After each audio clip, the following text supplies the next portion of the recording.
Though things have gotten better, I still can't sleep. When this happens, I avoid my phone or computer and grab a book and some calming tea instead, until I'm finally drowsy enough to try again. Well, usually I avoid the screens.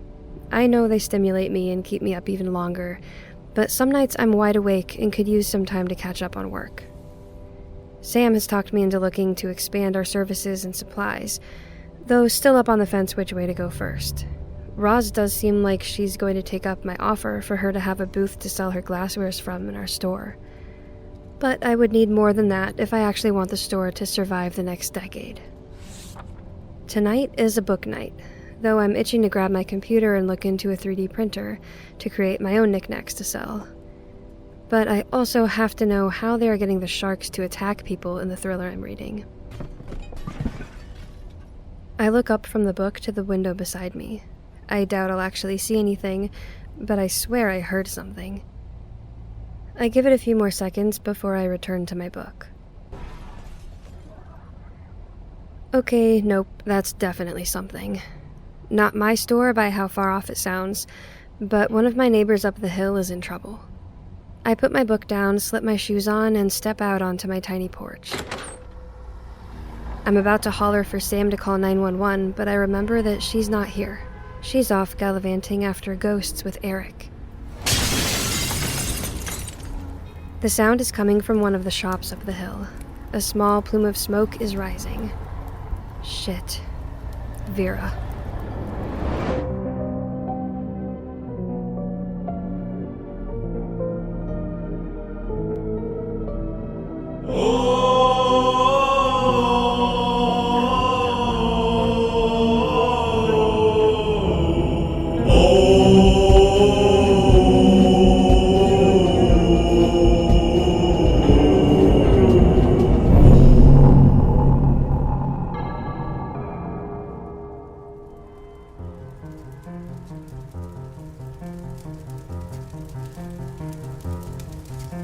I dial 911 as I make the trek up the hill, and then I dial Vera.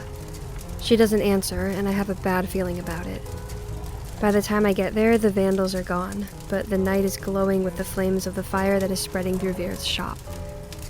I hope the firefighters get here in time to stop it from spreading to the other buildings on either side of it. As the storefront comes into view, I see Vera. She rushes out of the building with a handful of things, coughing from the smoke, and then makes a beeline back inside. Shit, what the hell is she thinking? I run as fast as my skirt will let me to the burning building. Vera! Vera, can you hear me? I don't see her through the smoke billowing out through the broken window, and she doesn't respond. I take several breaths of clean air and charge in behind her. I hold my breath so I'm not immediately choked up by the smoke, so the heat is the first thing to get me. I'm able to swallow some of the energy from the flames and push it away from my path until I see Vera down the back hallway, collapsed on the floor, hugging another box of shit she was trying to save. I don't see any fallen debris on her. The smoke must have done her in. The smoke burns my eyes as I lay down in the narrow hall with her and position myself to roll her over onto my back. Thank God she's as skinny as a stick. Since it's easier than I thought it would be to pick her up, I grab the box she was clinging to as well and make my way out. The fire still licks and bites at us, the smoke completely engulfing the building as I guide us through. My lungs are about to burst from holding my breath, but I clear the threshold and hit the pavement before I gasp for air. I get us to the other side of the road before I put her down and start CPR.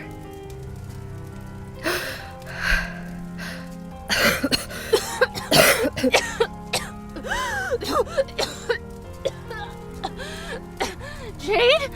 Vera sits up into my arms as she catches her breath, but as soon as she sees her store, she freaks. She clutches at her neck and then pats herself down, searching for something. Oh, no. I have to go back. I have to go back and get it. I hold her in place by the shoulders, refusing to let her get up. You already went in twice, Vera. You got 2 boxes out, and I carried out the last one you went back in and almost died for. Surely we got the really important shit already. I point to the box beside her to hopefully calm her down. She pushes me away and starts going through it until she pulls out a necklace. A huge golden palm with an evil eye in the center hangs on the chain. Her whole body relaxes once it's in her hands. Thank God. Thank you, Jade. Oh my God, my grandmother would be rolling in her grave if I let this perish. I think your grandmother would rather you'd been alive than save that. Wouldn't it have survived the fire anyways? I wasn't willing to chance it. I should have known better than taking it off at the store anyways. Look what's happened. But at least you were here to save me. Thank you. I help her to her feet and stand beside her, watching her shop burn down. You think this happened because you took it off? Before she can respond, the fire truck rounds the corner. Right behind it is a first responder. Come on, they need to check you out. I'm not the only one who ran into a burning building. They need to check you out, too. I roll my eyes, but we both head over to the first responder as the firefighters do their job. The police eventually get there and take our statements. The firefighters are able to quickly assess that someone targeted the place and started the fire. I wondered for a moment if the arsonists were the same kids that used to mess with me, or if it's some other uber Christians who went all "thou shalt not suffer a witch" on her. They know not to mess with me by now, but Vera is fresh meat. The first responders gave us a once-over, but we had to wait on the ambulance to get there to check us out too before they let us go. Not that we went anywhere. Even after all the help left, I don't move because Vera doesn't move. Instead, we stare together at the blackened hole of the storefront. The smell of charred books and oils, which must have made up the bulk of what she sold. Some crystals and jade figures survived but are covered in soot. So glad this is not my nightmare, but now I've made it my problem to help her through hers. So, do you like your welcoming party? My mom and I dealt with our fair share when I was younger. And hell, I still had a few kids try the same thing to me a few years back. You caught them? They were stupid enough to try to do it with me right there watching them talk about it by the window. Vera steps into the empty street towards her shop. I thought I was in the clear, you know? A few months in, after my grand opening, and nothing like this had happened. I had some Christian hate mongers come in when I first opened, but then nothing, so I thought it would be fine. Don't take this the wrong way, but are you a practitioner or just a palm reader? I have some psychic abilities, but my main practice is palm reading. I don't practice witchcraft. So you didn't have the building warded? Against evil spirits, yes. Not all evil spirits, apparently. I didn't think the living would... The living will kill you quicker than the dead. Never forget that. Vera nods, but she doesn't look at me. She's looking at her building, and I know that look. One time my mother wore it. I was 4. The Christian community around here seems to have zealots pop up in almost every generation, or at least idiot kids who think that's the way to get rid of the devil. The look on my mother's face as her store was set on fire is one of my earliest memories. It's the look of utter despair when you've lost something you've put so much time and effort and hope into. Building fires are bad no matter what the building is, but I rank small business fires as bad as house fires. Your whole life is there, and you have to watch it all burn. Some are able to recover from that. My mother did. Hell, I think it's why she kept it open even when it would have made sense just to give it up. She refused to let the hate mongers think they won. Were you staying here too, or...? I've got an apartment over on Albert Pike, but most nights I'm here late. I fell asleep in my reading room and woke up to the smell of smoke. You're lucky the smoke woke you up. Some people just sleep while they suffocate. She finally looks at me. If it's not too much of an imposition, would you mind sitting with me for a bit longer? I'm not ready to be alone yet. Why don't we go back to my place? I can get you something stronger than that bottle of water the EMT gave you. Yeah, okay. We make the trek down the hill to my apartment. For a while, our footsteps on the pavement are the only sound. I feel for her, but I'm not going to pity her. I didn't like her to begin with since she believes in palm readings, but it's exactly that kind of negative thinking that led some asshole to do this to her shop. That and her reality has been my nightmare for a while. And hell, Charles and his damn magician managed to breach my wards and burn my reading room a few years back. But at least it wasn't the whole store. It's so much harder a task to face when it's a complete start over with nothing. I don't know if I could do it if it happened to me.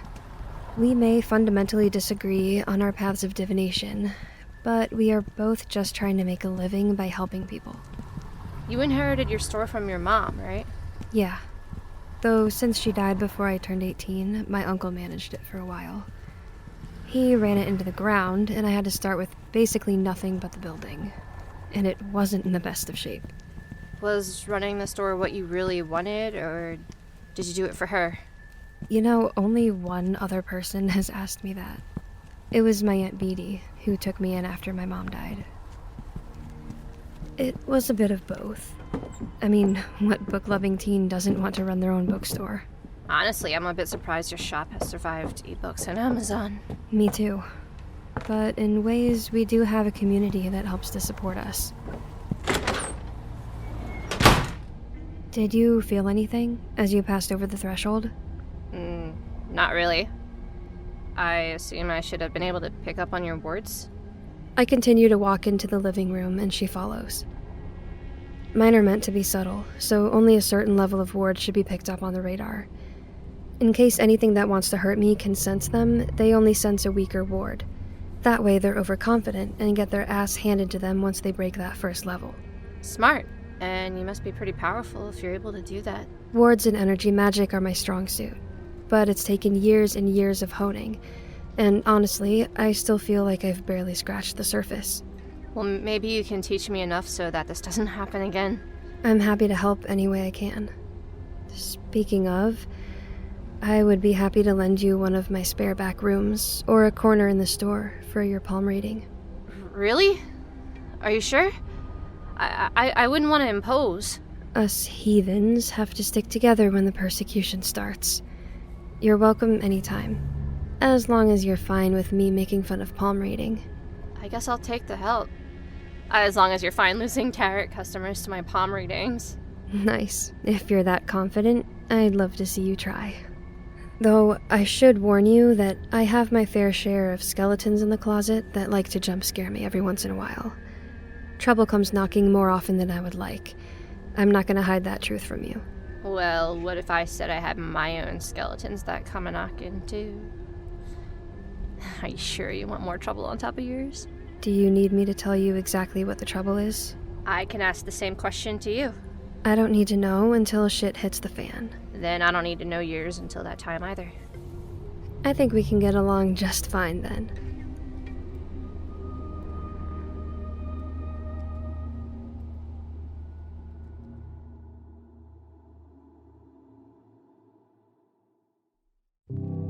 This episode was written by Ashley McAnelly, featuring the voice talents of Abbey Konzen and Natalie Hitzel.